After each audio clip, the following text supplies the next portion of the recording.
¿De qué tamaño es la crisis económica que vive el país y a la cual no podemos ser ajenos los pereiranos, los risaraldenses en general? ¿Qué es eso de la reactivación económica que se está proponiendo en diferentes frentes del Estado colombiano, de las gobernaciones, de las alcaldías? Queremos invitar al doctor Jonier Cardona Salazar, que como lo hemos dicho en varios programas, que es una persona que tiene su doctorado de la Universidad de Suiza y actualmente es profesor aquí en la Universidad Libre Seccional Pereira, profesor de Economía.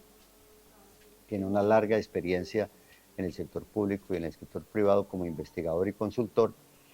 Y pues enhorabuena para el programa Puntos de Vista, que nos está colaborando, es casi ya un colaborador, ha sido como si fuera un columnista de este programa, porque es de consulta obligada lo que queremos hacer con él en este caso concreto del tema de la crisis económica que atraviesa el país. Y recientemente él hacía unas observaciones aquí en el programa Puntos de Vista sobre la crisis económica en el área metropolitana relacionada con el desempleo, que está disparado en Pereira, La Virginia y Dos Quebradas, subiendo del 10 al casi de 3 puntos, del 10 casi al 13%. En un momento después de esta pausa vamos entonces con el doctor Jonier Cardona Salazar. Somos energía de Pereira, es por la gente de nuestra región. Somos energía de Pereira, tú nos inspiras a dar lo mejor, a dar lo mejor. Doctor Jonier, ante todo, gracias de nuevo por su amabilidad en atendernos aquí en Puntos de Vista, y queremos que como líder de opinión en materia económica usted nos ayude a comprender el tamaño de la crisis económica que se cierne sobre los colombianos, y como lo acabo de decir, pues nosotros también somos colombianos aquí en Pereira y en Risaralda y nos afecta. ¿De qué tamaño estamos hablando nosotros en materia económica? Bueno, Luis, muchas gracias a usted por dejarme participar en este importante programa y que le ofrece a la comunidad más que una noticia, una ilustración y una orientación de lo que pueda suceder o lo que está sucediendo en nuestro país. Bueno, Luis, aquí hay la crisis que estamos viviendo en el país, hay que separarla en dos. Una, es una crisis mediante la cual el gasto público se ha acelerado de manera intensa. Un gasto público que se refleja, por ejemplo, el presupuesto del país en el año 2023 fue de 423 billones de pesos y en el año 2024 pasó a 502 billones de pesos. Pero los gastos de funcionamiento en lo que va del año, Luis, han crecido en un 20%. Y en el año corrido han crecido un 40% con unos ingresos del gobierno que solamente crecen en un 4%. Entonces ya estamos hablando ahí de una situación deficitaria, Luis. Inversamente proporcional, claro, el gasto con el ingreso. Con el ingreso. Y ahí ya llega lamentablemente a que el gobierno se vea en apuros para poder cumplir las promesas de campaña. Y eso hace que piense en reformas tributarias, o que piense en flexibilizar la regla fiscal para tener mayor capacidad de endeudamiento y con ello tratar de suplir eso que deja de recaudar en el país, suplirlo a través de endeudamiento.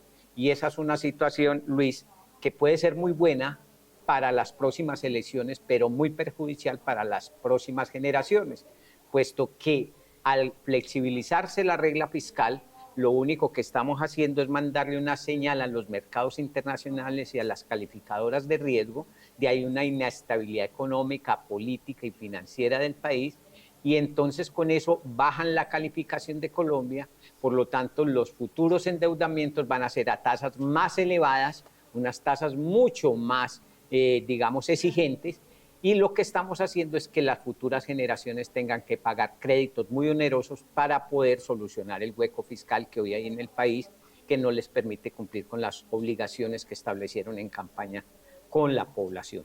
¿Habría un beneficio de inventario para el actual gobierno del presidente Gustavo Petro si decimos que a ese presupuesto inicial con fundamento en la reforma tributaria que se hizo por un poco más de 20 billones de pesos dentro de este gobierno, se le han caído muchos ítems en la Corte Constitucional que le ha reducido la capacidad de maniobra con el presupuesto? Sí, ¿Tiene un Luis, beneficio de ahí inventario? hay algo de injerencia, pero más que esa injerencia, es un gobernante lo primero que tiene que hacerse es asesorar bien jurídicamente Ujú. y no montar castillos donde no se pueden montar cuando la viabilidad jurídica no es la mejor. Entonces eso muestra falta de estudio por los asesores jurídicos de la viabilidad jurídica que tenían esos tributos que él quería captar a través de la reforma tributaria. Entonces, hoy lo que estamos mostrando es que además de no tener los recursos necesarios, lamentablemente nuestro presidente está muy mal asesorado jurídicamente, que ha llevado a que todas esas reformas que él ha querido hacer se le caigan ante las Cortes y que hoy nos veamos frenados y nos veamos expuestos a que se tenga que endeudar más o que estemos sujetos a una nueva reforma tributaria. Eso desde el punto de vista técnico del presupuesto y desde el punto de vista jurídico del asesoramiento que un presidente como gerente que es del país Claro. requiere. Yo veo dos factores que después de esta pausa, doctor Jonier, nos ayuda a comprenderlos. El factor de clima de desconfianza y de desconcierto y de incertidumbre que vive el país por las acciones del gobierno.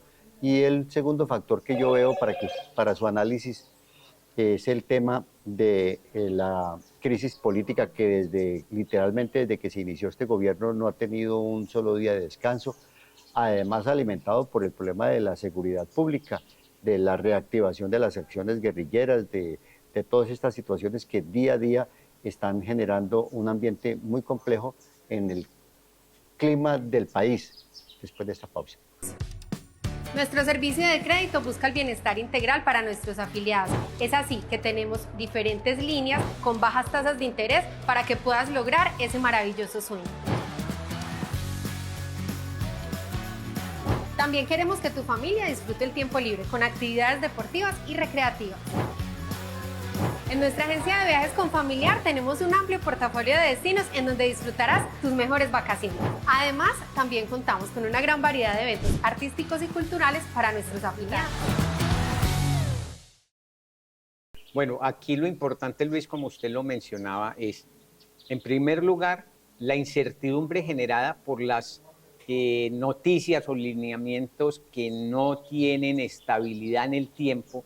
Entonces un gobernante amanece hablando hoy de algo y mañana de otra cosa diferente, pues eso hace que los agentes se llenen de susto, de miedo, y más bien guarden esas expectativas para mirar qué va a suceder después. Y al darse eso frenan la inversión, frenan su intervención en la economía, hasta la misma gente frena el consumo, porque no sabe qué va a pasar si se endeuda hoy para consumir o para adquirir una vivienda, cuando tampoco hay un lineamiento desde el punto de vista de la política de vivienda por parte del gobierno nacional. Entonces, esa incertidumbre también lleva a que se estén presentando todas estas situaciones, Luis, y que lamentablemente, vuelvo y repito, conducen a frenar el crecimiento económico, a desmejorar lo que son las políticas que se puedan desarrollar para, en un momento dado, tratar de impulsar a las personas de bajos recursos para que puedan mejorar su calidad de vida, y con ello, pues sencillamente estemos llevando a esta situación que tiene hoy en el país.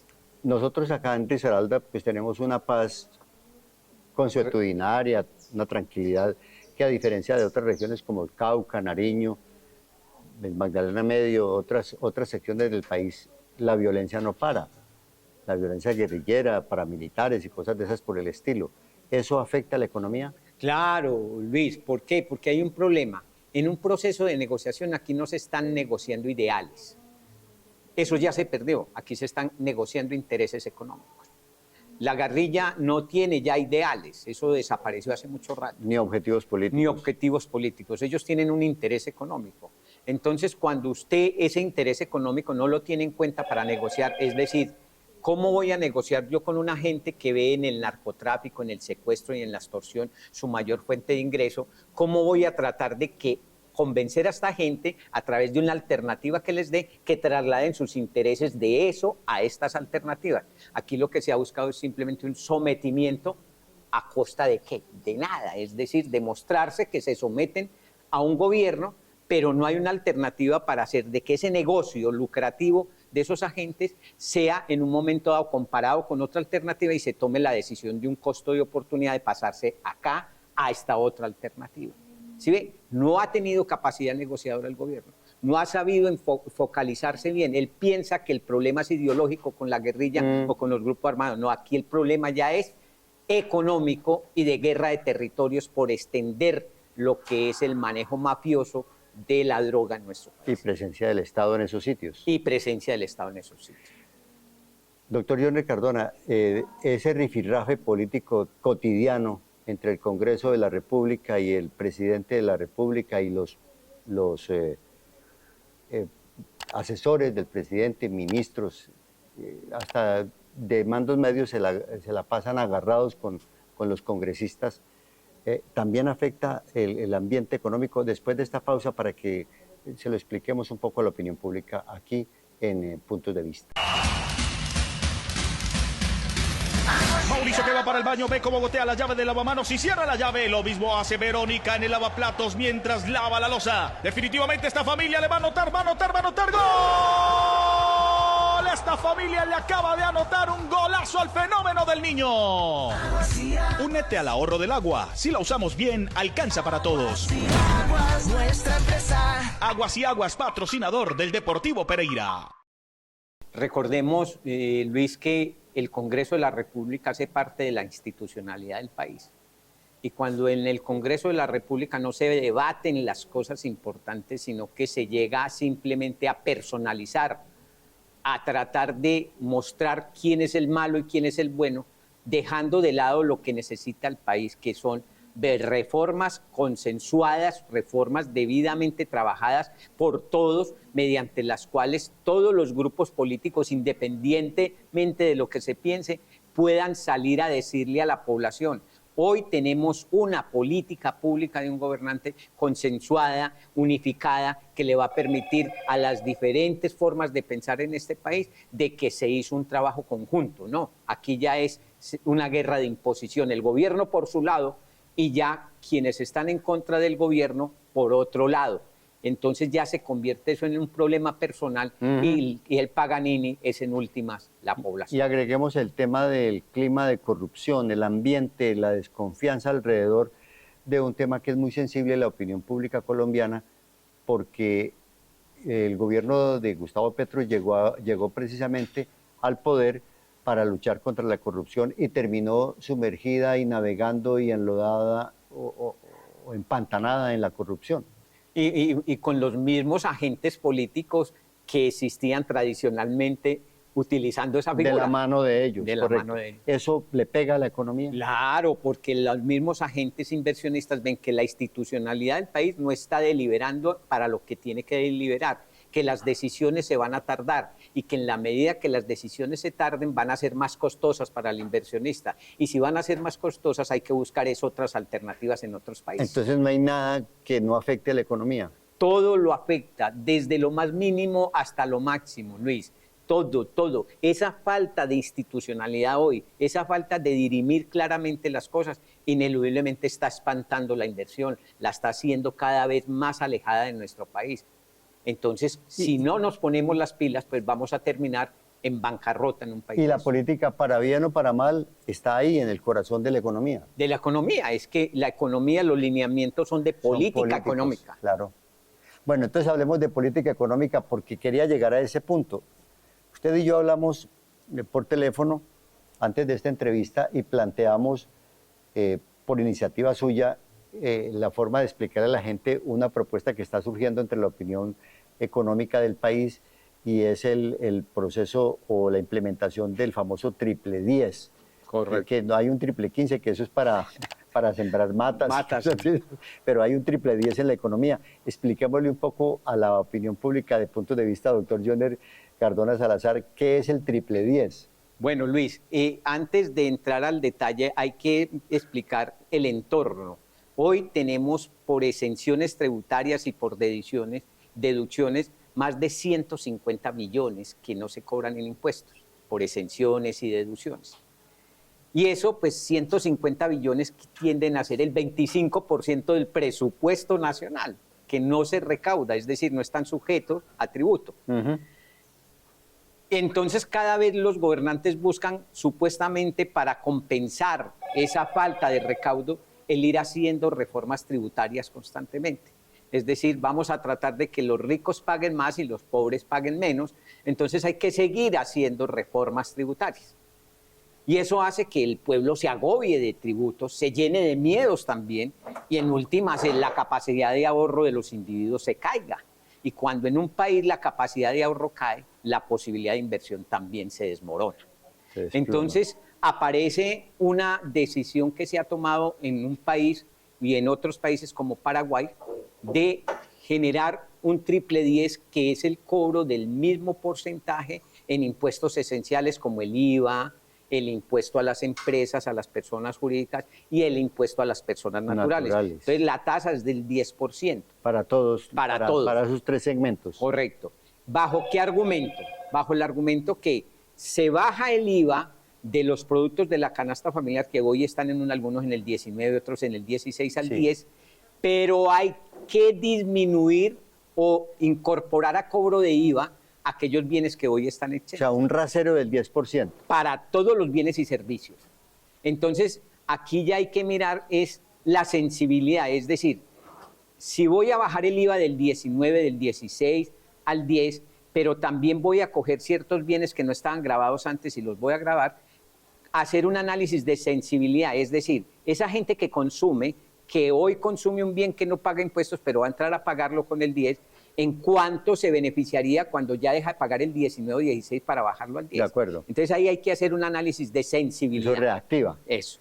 Hay que hacer un análisis de sensibilidad para mirar si eso va a permitir que la gente se lesione menos en términos de pagar más por los bienes y servicios. Las personas naturales, las personas jurídicas y los empresarios. Y en los empresarios. Y en las personas jurídicas, El sector productivo, mejor el dicho. sector productivo, entonces hay que mirar también eso cómo puede permitir que los capitales golondrina que se van para paraísos fiscales por evadir unas tasas impositivas tan altas como regresan y compensan el bajar esa tasa impositiva. ¿Y se van es por eso, por los altos impuestos? Claro, por los altos impuestos. Entonces ese regreso, ¿cómo puede mejorar la tributación? Además, Luis, te digo, hoy en exenciones y deducciones hay más de 150 billones. Entonces, si usted disminuye al mínimo esas deducciones y exenciones, vas a tener una base gravable mucho más amplia. ¿Ves? Porque ya van a tributar esos 150 millones de pesos, 150 billones, y puede el gobierno recaudar más. Y a las personas naturales, pues, a las personas naturales se les va a ayudar. ¿Por qué? Porque su ingreso disponible, hoy hay gente pagando un impuesto muy elevado en el impuesto a la renta. Entonces, su ingreso disponible va a mejorar. Y si su ingreso disponible mejora, su consumo va a mejorar. Y si su consumo va a mejorar, pues la producción va a aumentar. Y si la producción aumenta, va a haber más empleo. Y si va a haber más empleo, va a haber más gente que va a pagar tributo. Se dice que el dinero es la sangre de la economía. Claro. Si no circula, se frena y se muere. Se frena y se muere. Entonces, esa es una opción que están brindando los que están auspiciando esa teoría. ¿Eso se está ventilando en Colombia? Sí, claro, ya se está ventilando. Y además se señala que el sistema tributario se vuelve más sencillo de manejar. Y cuando usted tiene un sistema tributario más sencillo de manejar, entonces la corrupción disminuye. Porque es que la corrupción se soporta en la complejidad. La complejidad. Sí. Y una figura que se llama la ilusión, que es a través de esas normas que carecen de una buena interpretación, se basan los magos para soportar en esa y no pagar impuestos. Ahí está la diferencia entre la evasión y la elusión. Y la elusión, correcto. Entonces, ahí también se están presentando para los defensores de ello una razón para tratar de ¿Qué futuro le ve usted a ese triple 10? Bueno, analizando el país que está aplicando el triple 10, Paraguay lo hizo de manera escalonada. Comenzó en el 2004 aplicando el 10% para las personas jurídicas. En el tiempo. En el 2012 se lo aplicó a las personas naturales y en el 2020 lo unificó para el IVA y todo. Analicé Paraguay con Colombia bajo una misma moneda, el dólar, y con la misma base de deflactación que es 2015, para mirar cómo evolucionaban variables como el PIB y la inversión ante eso. Y al analizar desde el 2013 hasta el 2022, encuentro que Colombia ha crecido a una tasa promedio anual del 2.2%, pero Paraguay lo ha hecho al 2.5%. Es decir, es más veloz el crecimiento de Paraguay que el de Colombia. Entonces uno ya comienza a ver una explicación ahí de cómo esa medida ha impactado la dinámica económica. Aunque Paraguay, el Producto Interno Bruto de Paraguay es el 12% del de Colombia, pero eso no indica que su velocidad sea mayor, tiene una mayor velocidad. Y en la inversión, que aquí es donde me llamó mucho la atención esa comparación entre Paraguay y Colombia, desde el 2013 hasta el 2022, Colombia ha venido decreciendo en inversión a una tasa promedio anual del menos 0.4%. Eso es grave. Mientras que Paraguay lo ha hecho a una tasa de crecimiento del 4.2%. Es más eficiente. Y Claro. con fundamento en el triple 10. Entonces, ahí quiero comparar un país, o compare un país que no ha implementado eso y que tiene una heterogeneidad en tarifas frente a un país que tiene ya una homogeneidad en tarifas. Claro. Y uno encuentra ya ahí ciertas diferencias en la evolución de la economía y en la inversión. Entonces, hay que seguir ahondando en eso porque el país tiene que dar un paso certero. Sí, Petro, que plantea en su gobierno, que es el gobierno del cambio, pues ese es uno de los cambios que habría que hacer. Y estudios que hay que realizar para dar un paso certero. Y uno tiene que comenzar a mirar esas experiencias y compararla con la estructura. Pero además, Luis, aquí hay un problema y es que si no se toman decisiones rápidamente frente a lo que viene sucediendo en el país y a ese alejamiento no solo del gobierno con el Congreso, sino a ese distanciamiento del gobierno con la dirigencia política departamental y municipal, porque se vio claramente en la reunión de alcaldes y gobernadores que el señor no quiere nada con esa dirigencia. Ahí lo que se está mostrando es que si no hay un diálogo entre el gobierno central y los gobiernos territoriales, sencillamente la dinámica de la inversión también se va a ver menguada, porque él bien sabe, el gobierno central, que los gobiernos territoriales no alcanzan con sus recursos a tratar de implementar lo que buscan. Entonces, si los deja solo, lo que pasa es que los está induciendo a hacer una reforma tributaria territorial buscando amortiguar el efecto de no tener recursos de cofinanciación del Estado. Entonces nos está induciendo a que hagamos una reforma tributaria territorial. Elevemos el impuesto de industria y comercio y elevemos el impuesto predial. Sí, que son los recursos de los municipios, de los territorios. A eso nos está induciendo por la falta de ayuda a los centros territoriales con recursos de cofinanciación. Nos queda claro el mapa de la crisis económica que vive actualmente el territorio colombiano y como lo dijimos al principio, a ese mapa nosotros no podemos ser ajenos porque estamos dentro de él. Claro. Muchas gracias, doctor Jonier Cardona Salazar, por la forma como nos ha explicado tan expedita, tan sencilla y tan práctica un tema tan complejo como el de la economía y la macroeconomía y la microeconomía del país. A nuestra amable teleaudiencia de Puntos de Vista, programa de Líderes de Opinión, aquí con el doctor Jonier Cardona Salazar desde la sede de la Universidad Libre Seccional Pereira. Muchísimas gracias por la sintonía, por la confianza y por la credibilidad. Hasta el próximo programa.